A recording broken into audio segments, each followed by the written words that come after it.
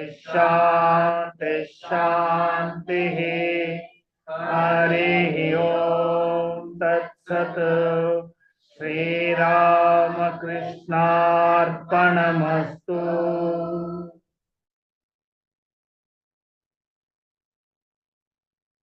ಎಲ್ಲರೂ ಭಗವಾನ್ ಶ್ರೀರಾಮಕೃಷ್ಣರಿಗೆ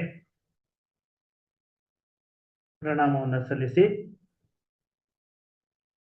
ಶ್ರೀರಾಮಕೃಷ್ಣರ ಒಂದು ಕೃಪೆಯನ್ನು ಎಲ್ಲರೂ ಪಡೆಯೋಣ.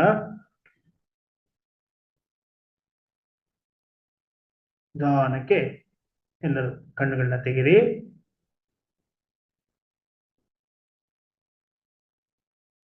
ಈಗ ನಮ್ಮ ಮುಂದಿನ ಸೆಷನ್ ಕತೆ ಹೇಳುವ ಸೆಷನ್. ಇವತ್ತು ನಮ್ಮೊಂದಿಗೆ ಕತೆ ಹೇಳೋದಿಕ್ಕೆ ಅನಿರುದ್ಧ್ ಬಂದಿದ್ದಾನೆ. ಅವನು ಒಂದು ನೀತಿ ಕಥೆಯನ್ನು ನಮ್ಮೊಂದಿಗೆ ಹೇಳೋದಿದ್ದಾನೆ. ಯಾವ ಒಂದು ನೀತಿ ಕಥೆ ಹೇಳ್ತಾನೆ ಅನ್ನೋದನ್ನ ನಾವೆಲ್ಲರೂ ಈಗ ಕೇಳೋಣ.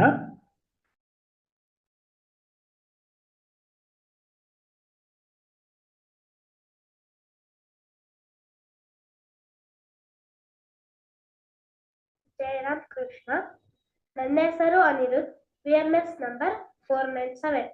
ನಾನು ಇವತ್ತು ಹೇಳುತ್ತಿರುವ ಕಥೆಯ ಹೆಸರು ಒಂದು ಹಕ್ಕಿಯ ಕತೆ. ಉತ್ತರ ಧ್ರುವದಲ್ಲಿ ಪಕ್ಷಿಗಳು ವಾಸವಾಗಿದ್ದವು. ಹೀಗೆ ಒಂದು ದಿನ, ಇನ್ ಮುಂದೆ ಚಳಿಗಾಲ ಬರುತ್ತೆ, ನಮ್ಗೆ ಬದುಕೋದಿಕ್ಕಾಗಲ್ಲ ಅಂತ ಎಲ್ಲಾ ಪಕ್ಷಿಗಳು ದಕ್ಷಿಣ ಧ್ರುವದ ಕಡೆ ಹೋಗೋಣ ಅಂತ ನಿರ್ಧಾರ ಮಾಡುತ್ತೆ. ನಾಳೆ ಹೋಗೋಣ ಅಂತ ನಿರ್ಧಾರ ಮಾಡಿದಾಗ ಒಂದ್ ಹಕ್ಕಿ ಮಾತ್ರ ನಾನು ಬರಲ್ಲ ಅಂತ ಹೇಳತ್ತೆ. ಅವಾಗ ಹಿರಿಯ ಪಕ್ಷಿಗಳು, ನೀನು ಇಲ್ಲಿದ್ರೆ ಚಳಿಯಲ್ಲಿ ಸಿಲುಕಿ ಬದುಕೋಕ್ಕಾಗಲ್ಲ, ನಮ್ ಜೊತೆ ಬಾ ಅಂತ ಹೇಳತ್ತೆ.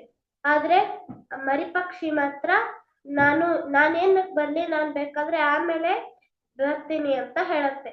ಇವು ಪಕ್ಷಿಗಳು ಎಷ್ಟೇ ಒತ್ತಾಯ ಮಾಡಿದ್ರು ಅದು ಬರೋದಿಲ್ಲ. ಸರಿ ಅಂತ ಹೇಳಿ ಹಿರಿಯ ಪಕ್ಷಿಗಳೆಲ್ಲ ಹೋಗುತ್ತೆ. ಮರಿ ಪಕ್ಷಿ ಮಾತ್ರ ಅಲ್ಲೇ ಇರುತ್ತೆ. ಮುಂದೆ ಸ್ವಲ್ಪ ದಿವಸಕ್ಕೆ ಚಳಿ ತುಂಬಾ ಜಾಸ್ತಿ ಆಗಿ ಆ ಮರಿ ಪಕ್ಷಿಗೆ ನಾನಿನ್ ಬದುಕೋಕ್ಕಾಗಲ್ಲ ಅಂತ ಅನ್ಸುತ್ತೆ. ನಾನು ಅವ್ರ ಜೊತೆ ಹೋಗಿದ್ರೆ ಚೆನ್ನಾಗಿರ್ತಿತ್ತು ಅಂತ ದುಃಖ ಪಡುತ್ತೆ. ಅದು ಹಾರ್ಬೇಕಂತ ಹಾರ್ಕೊಂಡ್ ಹೋಗ್ತಾ ಇರುವಾಗ ಅದ್ರ ರೆಕ್ಕೆ ಮೇಲೆ ಮಂಜುಗಟ್ಟೋಕ್ ಶುರುವಾಗುತ್ತೆ. ಭಾರ ಆಗಿ ಅದು ಕೆಳಗ್ ನೋಡಿದ್ರೆ ಎಲ್ಲಾ ಕಡೆ ನೀರಿರುತ್ತೆ. ಅದಕ್ಕೆ ನಾನೇನ್ ನೀರಲ್ಲಿ ಬಿದ್ದು ಸತ್ತು ಹೋಗ್ತೀನಿ ಅಂತ ಅನ್ಕೊಳ್ಳೋಷ್ಟ್ರಲ್ಲಿ ಮುಂದೆ ಭೂಪ್ರದೇಶ ಕಾಣುತ್ತೆ.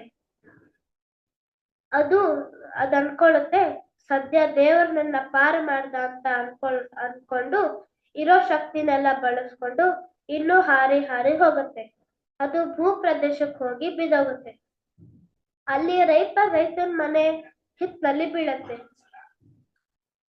ಮುಂಜಾನೆ ಸುಮಾರು 5 ಗಂಟೆ ಆಗಿರುತ್ತೆ.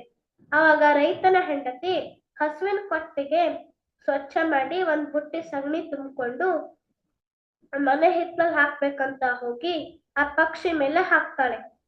ಅವಾಗ ಆ ಪಕ್ಷಿ ಅನ್ಕೊಳ್ಳುತ್ತೆ, ಇವಾಗ ನಾನ್ ಹಾರಾಡ್ ಬಂದ್ ಸುಸ್ತಾಗಿ ಬಿದ್ದಿದೀನಿ, ಇವ್ರು ನನ್ ಮೇಲೆ ಸಗಣಿ ಹಾಕ್ತಾರಲ್ಲ ಅಂತ ಅನ್ಕೊಳ್ಳುತ್ತೆ. ಅವಾಗ ಅದಕ್ಕೆ ಉಸಿರು ಗಟ್ಟಕ್ ಶುರುವಾಗುತ್ತೆ. ಅದ್ರ ಚುಂಚನೆಯಿಂದ ಅದು ಮೇಲೆ ಒಂದು ತೂತ್ ಮಾಡಿ ಕುತ್ಕೊಳ್ಳುತ್ತೆ.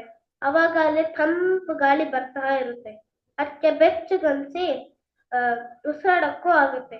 ಅವಾಗ ಅದಕ್ಕೆ ತುಂಬಾ ಸಂತೋಷ ಆಗಿ ಹಾಡ್ ಹಾಡೋದಿಕ್ ಶುರು ಮಾಡುತ್ತೆ.